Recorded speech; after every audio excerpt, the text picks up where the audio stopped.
image is like really small on my screen, so I can't tell. Yeah, well, that's actually apt.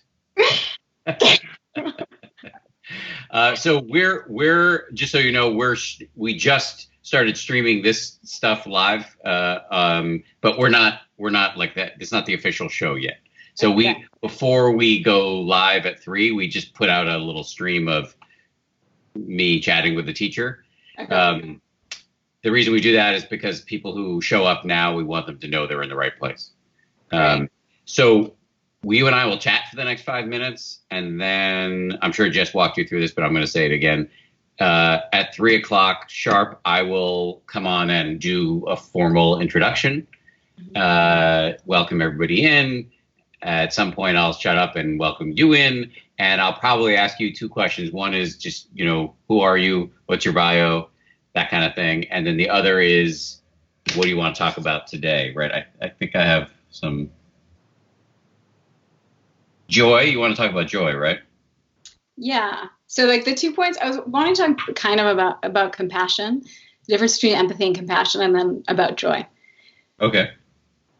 And primarily that they don't detract from each other. Like compassion and joy they actually support each other.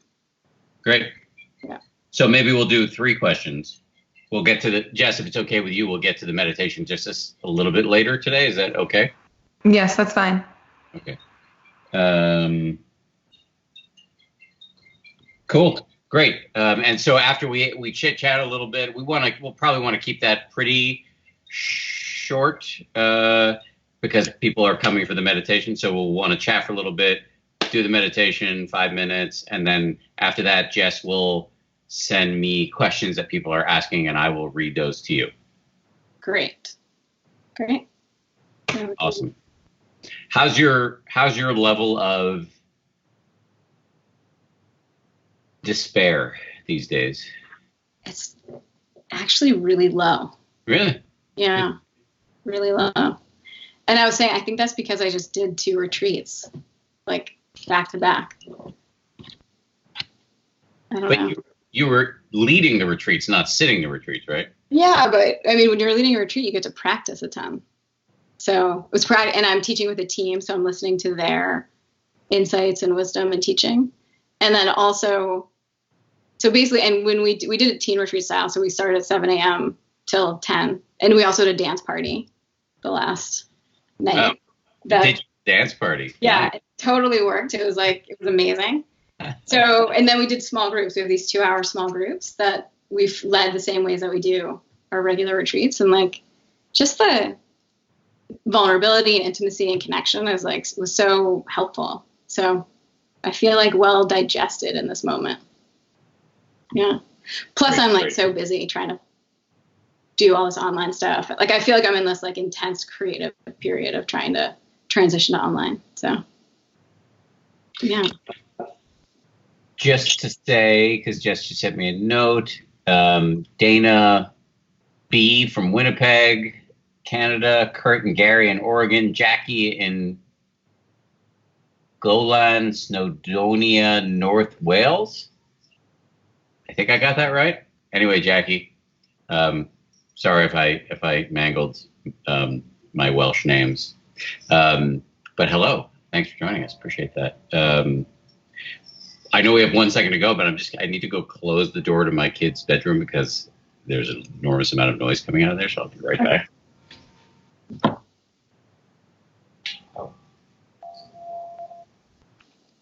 And Jess, does this sound okay? Work for me? Yeah, we can hear you great. Okay. All right, I'm back. Sorry. I expanded the screen, Dan. You look great. Okay, thank you. Yeah. I went running in the park yesterday and was reminded of my age. Everything's creaky. Yeah.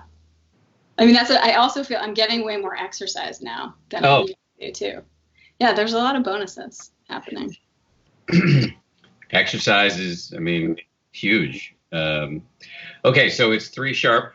Let me do my little shtick. Hi, everybody. Welcome to TPH Live, our daily sanity break. Much needed in insane times. We're live from my bedroom. Every day we get, not my bedroom, my living room. Every day we get one of the world's greatest meditation teachers to stream at us from their bedrooms. And a couple important things about what we do here. One is that this is meditation that is simple enough for absolute beginners, but also delivered by people who are qualified enough to teach. So no matter how deep end of the pool your practice is, we can also meet you there. And another reason why we're doing this is that so many of us, even if you, like me, are living in cramped quarters with your family, there can nonetheless be a feeling of loneliness, especially if you are living alone. And so we want to create a bit of a community here. So welcome. And our teacher today is Jess Maury, streaming into us from suburban Boston. Do I have that right, Jess? Yeah, kind of almost exurb. Where exactly? Concord, Massachusetts. Concord. Yes, I know Concord, Mass. And just for people who don't know you, who haven't heard you on my podcast, just can you give us a little bit of your background? Yeah, so my current work is I'm a co-founder and a teacher for Inward Bound Mindfulness Education. We teach primarily meditation retreats for teenagers and other kinds of and college students around the US, Canada, and the UK. And then before that, I did climate change work. It's a really, since you were quite young. Say that again. Was there digital dropout there? I also wanted to boost your meditation bona fides because you've been doing the practice for quite some time, and I believe you were a nun for a minute. Yeah, totally. So I started meditating at 14 at the Insight Meditation Society, which you know well, and then got totally into practice. And when I was 18, I deferred college for a year and went to Burma and ordained as a nun, as a Theravadan Buddhist nun for a period of time. Yeah. We were very different at age 18. That was not on my radar, but respect. So there are a couple of things before we dive into the meditation. There are a couple of things you wanted to talk about today, both of which I think are incredibly important and interesting. One of them is the difference between empathy and compassion. What say you? Yeah, so there's great research on this and a lot of brain science around this related to Mathieu Ricard, who has been said as the happiest man alive. Basically showing that there's a significant difference between empathy and compassion. So empathy is the sense of feeling with someone. We attune to their emotions and we actually feel it on our own bodies. You might have that experience, or maybe you don't, Dan. But shots fired. I feel like, that's the kind of joke my wife would make, which shows that you know me well. I know, and my husband's probably like you. So, so basically empathy is like we actually feel a resonant experience of someone else's emotions. And then compassion is that's the first step. You connect with someone's emotion and their suffering. But then the next step of compassion is connecting into the wish to help. And so Joseph, like his course on compassion on the app is really, really awesome. And he talks about this sense of connecting it. How can I help? So you shift from feeling all that suffering to how can I help? And that's the main focus of your attention. And so then it's like, what the research has shown is when we're doing empathy, we actually feel a lot of pain. But when we shift into compassion, it lights up the centers of the brain that are connected to pleasure, reward, so that compassion actually can feel good. That sense of caring about someone's suffering and wanting to help. Yeah. So you can play with that in your own mind and in your own practice to see the difference. It's incredibly important. I'm glad you brought this up and super relevant right now, obviously. The Joseph you refer to, Joseph Goldstein, who is one of the main teachers on the 10% Happier app, he talks about this little mantra that he uses, which is actually pulled from the title of a book co-written by Ram Dass back in the 1970s, the great and recently deceased spiritual leader, Ram Dass. And the book was called How Can I Help? And that is just a great summation of the attitude that we can have right now, which takes us out of the overwhelm that can accompany empathy and puts us into the empowering, ennobling state of being sort of lean forward and willing to help. And that can make all the difference. So I'm glad you brought that up. The other thing you wanted to talk about was that joy is not inappropriate right now. Explain that. Right, exactly. So when we teach compassion, when we formally teach compassion in practice, it's often connected to these 4 qualities of heart mind. So loving kindness, compassion, and joy is the third, and then equanimity. We won't go into all of them, but basically the idea is it's the same quality of mind and heart, that basically a present and kind heart, when it sees suffering, it experiences compassion. And a present and kind heart, when it sees beauty or generosity or kindness, it experiences joy, appreciative joy. So I just think it's really important for people. I've had a lot of my students asking me, like, is it okay for me to feel joy right now, given all the suffering that's happening in the world?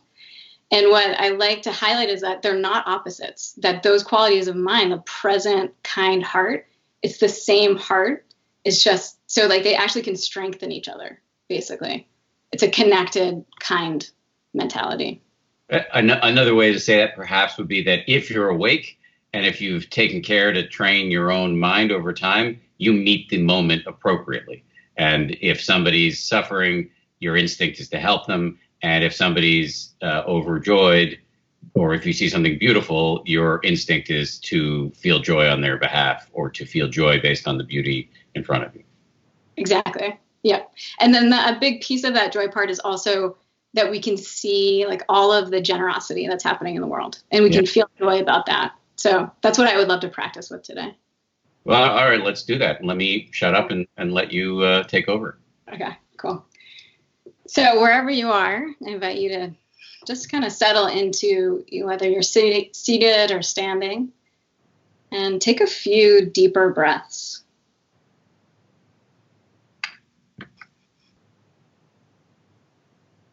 And as you deepen your breath, I like to scan through my body.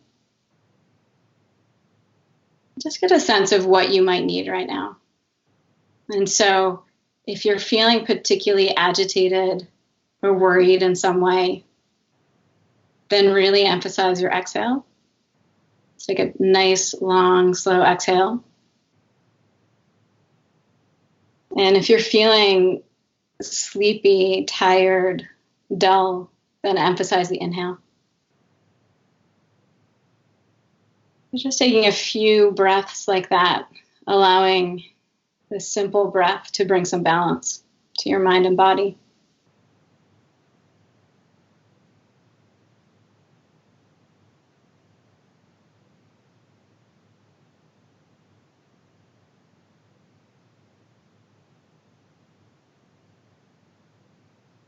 And then allowing your attention to settle into the feeling in your body.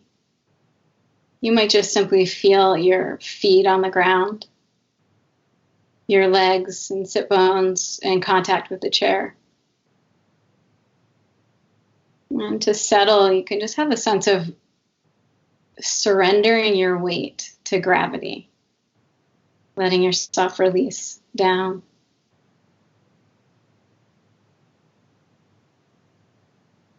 And feeling that support. So there's both a releasing down, but also a support of the chair and ultimately the earth underneath us.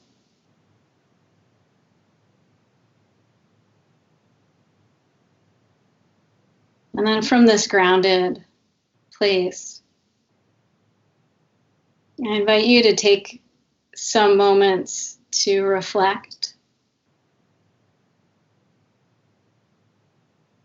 Is there anything that you've heard in the past few days, the past week? So this might be news that you've read or seen, or a story that you've heard from a friend, a family member, that's really connected you to someone's goodness. All of us are hearing the stories of medical workers coming out of retirement, showing up in New York City and other places around the world to help, and putting their own well-being on the line. And so we can just connect into, become aware of that generosity and courage. that selflessness.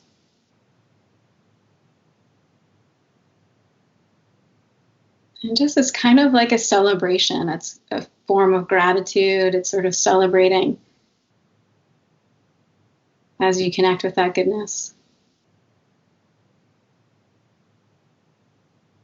And sometimes if you find it helpful, you can use the phrase or phrases, thank you for your generosity.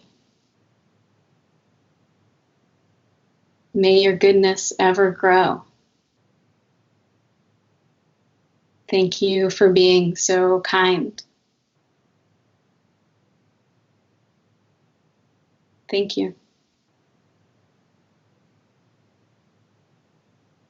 And as you keep an image of this kindness, as you repeat a phrase or phrases, so having some connection with your body and noticing how that feels to attend to and connect with goodness, to celebrate it.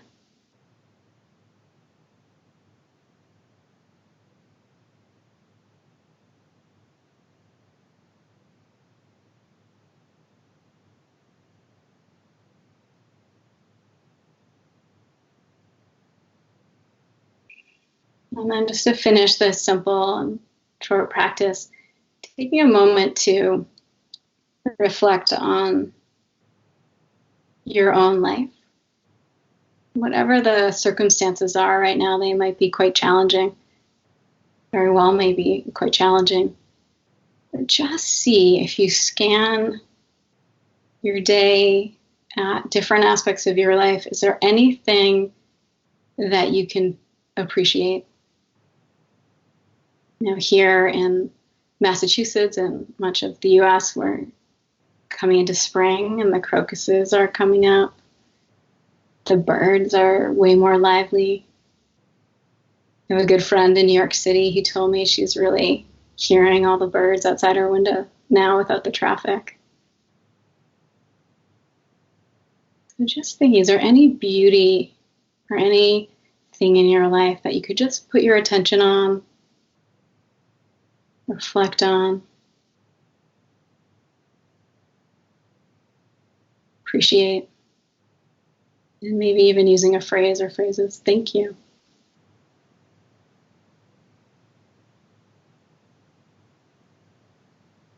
Thank you for growing. Thank you for being a bird.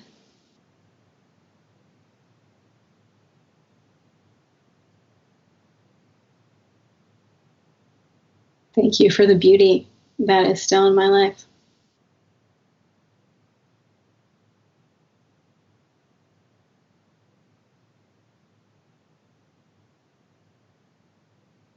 And as we close, you can take a few deeper breaths, feeling again into your body, and just seeing if there's any pleasant sensations in your body, any way that you actually experience appreciative joy or gratitude.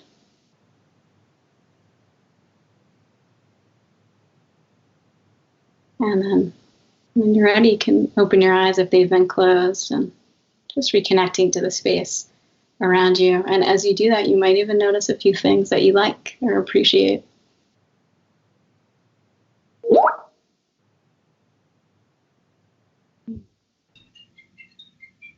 Unmuting myself because my apartment got incredibly noisy as soon as the meditation began. But I can appreciate it nonetheless. It's nice to have these people around.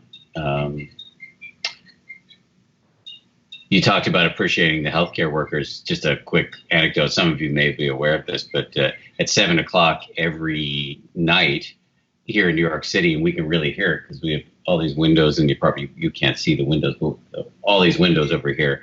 People come onto their balconies or open their windows and start screaming thank you and clapping. And my son, who's 5, is starting to get into that as well. It's quite beautiful. So it's just another example of what Jess has been talking about.